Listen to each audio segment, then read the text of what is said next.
दोस्तों नमस्कार, स्वागत है आपका नव भारत समाचार में। इस वक्त द एजुकेशन मॉल में खड़ा हूं। हमारे पीछे जो हुजूम देख रहे हैं ये अभ्यर्थी हैं सचिवालय सहायक के।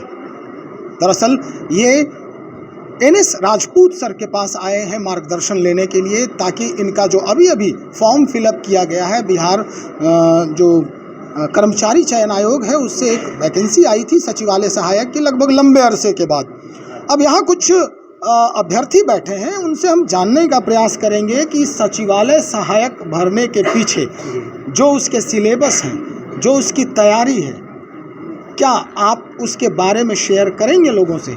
जी बिल्कुल जी, जैसा कि आपने कहा है सचिवालय सहायक का, तो सचिवालय सहायक में 100 क्वेश्चन 100 क्वेश्चन पूछे जाते हैं। अच्छा। 150 क्वेश्चन पूछे जाते हैं, सॉरी। तो उसमें 75 क्वेश्चन तो सामान्य अध्ययन से जाते हैं, सामान्य अध्ययन से 50 क्वेश्चन और 25 क्वेश्चन सामान्य विज्ञान से, और अलग से मैथ 25 और रीजनिंग 50 क्वेश्चन, तो कुल मिलाकर 150 क्वेश्चन पूछे जाते हैं।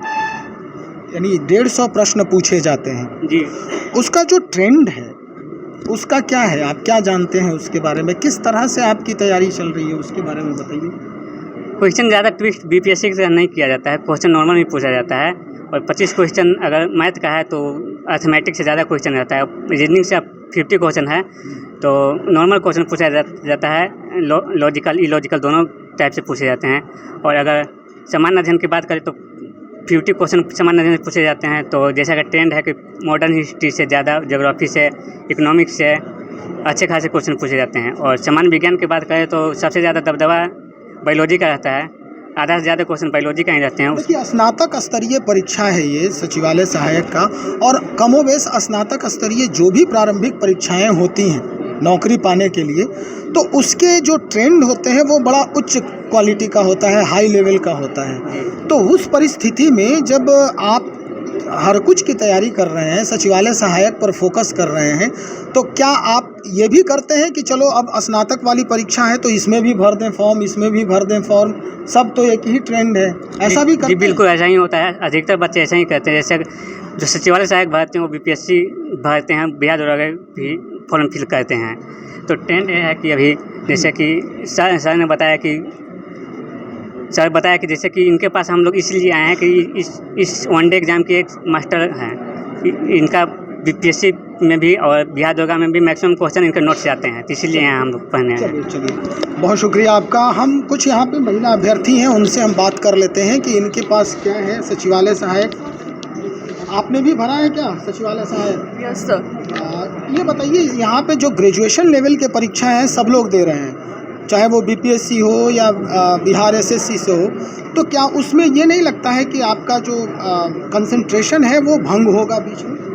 यस सर, वो तो है कि भंग होगा। इसीलिए गवर्नमेंट को चाहिए कि एग्ज़ाम का जो समय है वो पहले से निर्धारित कर दे कि ये एग्ज़ाम इस समय, वो एग्ज़ाम इस समय, क्योंकि सबका सिलेबस अलग होता है। अगर आप बीपीएससी का सिलेबस देखें तो उसमें मैथ रीजनिंग नहीं है, और ऐसे भी लोग हैं जो बीपीएससी का तो है बीपीएससी में, लेकिन रीजनिंग नहीं है, रीजनिंग नहीं है। और रीजनिंग ये जो गेम चेंजर होता है, क्योंकि आप 50 नंबर किसी भी एग्ज़ाम के लिए 50 नंबर बहुत मायने रखता है। तो फिर वहाँ पे ये हो जाता है कि जो आईएएस के लेवल है या फिर जो बीपीएससी की तैयारी कर रहे हैं वो भी अगर फॉर्म फिल करते हैं, और साथ में ऐसे लोग जो सचिवालय के फॉर्म डाले ही हैं और साथ में बीपीएससी की भी तैयारी कर रहे हैं, तो कहीं ना कहीं वो चीज़ बाधित होता है। तो इसलिए गवर्नमेंट को एक सिस्टम से चलना चाहिए कि हाँ, ये एग्ज़ाम का इतना टाइम, कम से कम 6 महीने का बीच में गैप रखे। आपने वो सरकार पे थोप दिया। मेरा सवाल ये नहीं था, मेरा सवाल ये था कि अगर हम बीपीएससी की भी पढ़ाई कर रहे हैं, परीक्षा की तैयारी कर रहे हैं, सचिवालय सहायक की भी कर रहे हैं, तो दोनों के ट्रेंड में कुछ उतार चढ़ाव होता है, बदलाव होता है। तो आप दोनों का फॉर्म भरते हो तो उस वक्त आपके जो पढ़ने का तरीका है उसमें कोई इधर उधर तो नहीं होता है, या फिर जो पढ़ लिए वही दे देना है? सर मेरा ये पहला अनुभव है, क्योंकि अभी तक मैंने फॉर्म डाला नहीं था बाकी चीज़ों का, ये पहला अनुभव है सचिवालय का। तो लेकिन मुझे आगे लगता है कि अगर मैं आगे फॉर्म डालती हूँ बीएसएससी का और साथ में जो भी एग्ज़ाम आएगा बीपीएससी का भी, तो कहीं ना कहीं उसमें गैप चीज़ें होंगी, क्योंकि मैं ये समझ नहीं पाऊँगी कि मुझे करना क्या है, क्योंकि एग्ज़ाम का डेट लगभग सेम चलता है। तो अगर रीजनिंग देखो तो मैथ छूटता है, मैथ देखो तो जीएस छूटता है, जीएस देखो तो बिहार छूटता है, तो वो चीज़ें कहीं ना कहीं सबके लिए बाधित हो जाती हैं। थैंक यू आपका। अब इसी मुद्दे पर हम बात करेंगे जो यहाँ के मेंटर हैं, गाइड हैं, मार्गदर्शक हैं एनएस राजपूत सर। हम बात करेंगे सर सचिवालय सहायक जो फॉर्म अभी भरा गया है बिहार कर्मचारी चयन आयोग की तरफ से, उसकी तैयारी बच्चे कर रहे हैं। साथ में अगर बीपीएससी, चूँकि वो स्नातक स्तरीय परीक्षा होती है, लेवल करीब करीब एक ही होता है, प्रश्नों की जो प्रकृति होती है वो एक होती है। अब ऐसे में बाइफरकेट करने का जो सिलसिला है वो कैसे होगा? क्योंकि एक साधे सब सधे, सब साधे सब जाए, ये जो है दो नाव पे अगर सवारी करते हैं तो दोनों में से कोई नहीं मिलने वाला है, ऐसा लोग बताते थे पहले। अब क्या ट्रेंड है सर? क्योंकि युवाएं हैं और पढ़ने का तरीका भी आप बदल चुके हैं, जैसा आप बता रहे थे, क्या करें अब ये? देखिए, सवाल बहुत अच्छा है, लेकिन इस सवाल का जवाब यही है कि हमारे बिहार, झारखंड, उत्तर प्रदेश में सबसे पहले गार्जियन का एक टारगेट होता है कि बच्चा नौकरी ले रहा है कि नहीं। और आपको पता है कि बीपीएससी एक लंबा अभियान है, पीटी है, मेंस है, इंटरव्यू है, उसके बाद मेरिट है। तो जो जिस टारगेट से बच्चे आए हैं, निश्चित तौर पर जनरल कंपटीशन की तैयारी कर रहे हैं तो वो बीच का एग्ज़ाम देंगे और कुछ ज़्यादा फ़र्क नहीं है। जैसे कि अगर हम बात करें कि बीपीएससी प्री का, तो बीपीएससी प्री में 140 जीएस का क्वेश्चन और 10 मैथ्स होता है। तो सचिवालय में भी तो मैथ्स और रीजनिंग और जीएस होता ही है, और दरोगा में भी 100 क्वेश्चन प्री में जीएस का होगा। जब मेंस देगा बच्चा तो उसमें 17-18 क्वेश्चन रीजनिंग और मैथ्स होता है। आप कभी गौर कीजिएगा कि बीपीएससी के पीटी का क्वेश्चन और दरोगा के पीटी का क्वेश्चन या मेंस के क्वेश्चन बहुत ज़्यादा फ़र्क आपको नज़र नहीं आएगा। हो सकता है कि दरोगा को क्वेश्चन भारी पड़ जाए उस पर, सचिवालय का क्वेश्चन बीपीएससी पे भारी पड़ जाए। इवन हम तो कहेंगे कि अतिशयोक्तिपूर्ण होगा, बोलना नहीं चाहिए, सिपाही का क्वेश्चन भारी हो जाता है।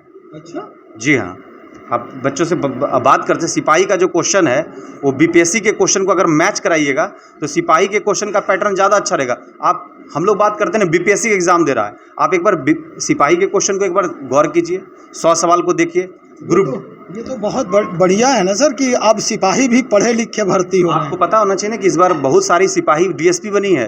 अच्छा, यही तो वजह है कि उसको सबसे पहले उसने नौकरी अचीव किया, उसके बाद अपने मेंस का सिलसिला जारी रखा, मतलब अपने पीटी का उसके पास एक इकोनॉमिकल सेक्शन मजबूत हो गया। क्योंकि हमारे यहाँ सबसे दिक्कत क्या हो रही है कि बच्चों को 2-3 साल के बाद गार्जियन बोलना शुरू करते हैं कि अब कब, आखिर कब तक। ये सवाल बहुत इम्पॉर्टेंट है, और ये सवाल इसलिए इम्पॉर्टेंट हो जाता है कि बच्चों की हमारे यहाँ संसाधन कम है। निश्चित रूप से जो गार्जियन भेज रहे हैं यहाँ पर पढ़ने के लिए, उनके पास भी सीमित संसाधन है। उनको लगता है कि अगर 2 साल 3 साल में कुछ कर पा रहा है तो ठीक है, नहीं तो इससे ज़्यादा पड़ोसी भी तो तंग करने लगता है। बगल वाला पूछता है कि अरे बहुत दिन पहले गया था पटना, अभी तक क्या हुआ, कुछ रिजल्ट हुआ कि नहीं? हमेशा एक ही नंबर से छूट जाता है, वो 1 नंबर बढ़ा क्यों नहीं लेता है?